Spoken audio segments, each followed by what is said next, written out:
What's going on, everybody? So let's take a look at Netflix today. Netflix had a semi-decent day coming off the bottom channel here. You can see we kind of fade. We've been, realistically since coming off of highs here, $700 going back to the 17th of November. Netflix is down 100 points in just about a month's time here. So we are at the bottom of this channel. You can see this linear regression channel 50 here. That support's going to be 578. So if the market wants to do some sort of correction, continue this selling pressure and Netflix wants to continue to fade, let's look for a potential buy zone, to maybe potentially swing this going into the summer, going into the spring at around 578. Obviously, all bets will be off if we lose this 578 and these 100-day moving 150-day moving average, as well as the 200. The 200 moving average is going to sit at a price of around $560. So those are going to be your hard supports. So obviously, we're going to have, we're going to bounce up and down in between there, but your first initial support is going to be this linear regression channel 50. That's going to be 578. And your hard support is going to be down here at 560.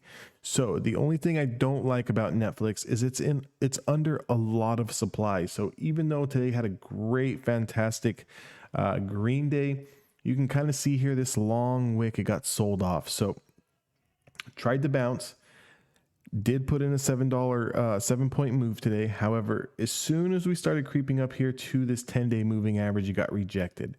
That's also correlating with the 100 simple moving average. You can see those kind of overlapping. So we came up here almost to this area and then we got sold off. What I don't like about Netflix, okay, what I don't like, even though there's a lot of coronavirus variant scares, there's a lot more positive test results, seems to be what everyone's talking about right now.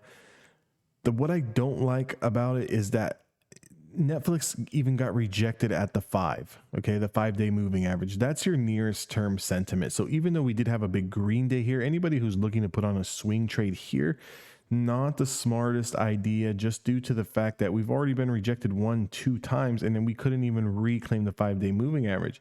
So this could easily just be some sort of dead cat bounce. We come and fade today's lows through 584 and then come down here to this 578 if the overall market has more selling pressure. In my honest opinion, Netflix really doesn't sound appetizing to me at all until we start claiming the 5, the 10, and the 20-day moving average.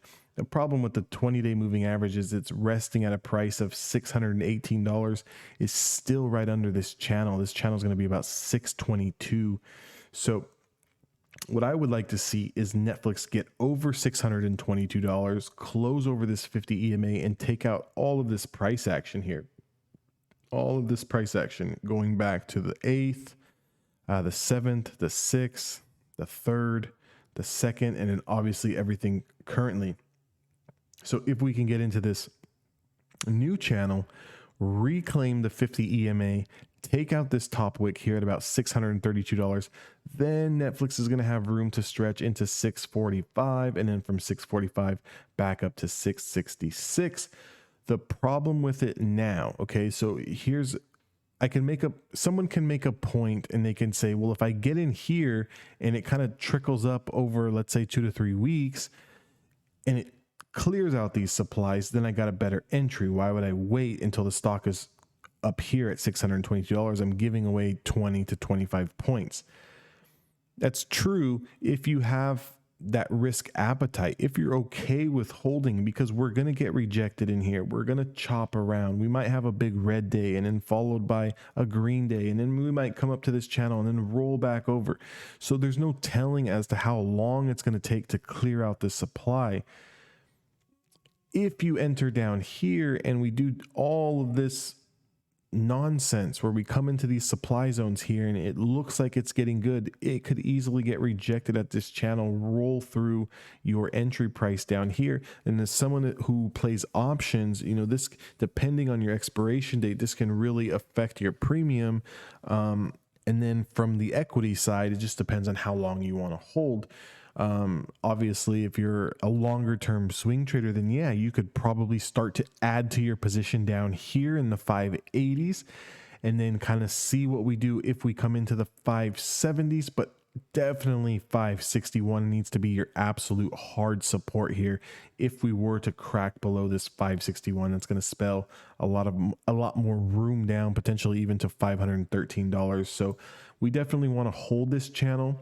We're going to want to hold these 570s.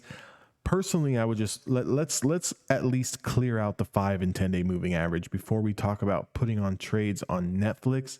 So, you know, just give it a little bit of time. It looks good today. I just don't like the harsh rejection at the 10 day moving average, and I don't like the slow fade off of the 5 day moving average here into the close. So let's kind of just give it a little bit more time. I think today is a baby step in the right direction, but I don't like the rejection. So let's just give Nflx a little bit more time. Let's kind of see what it does. Let's see it pan out.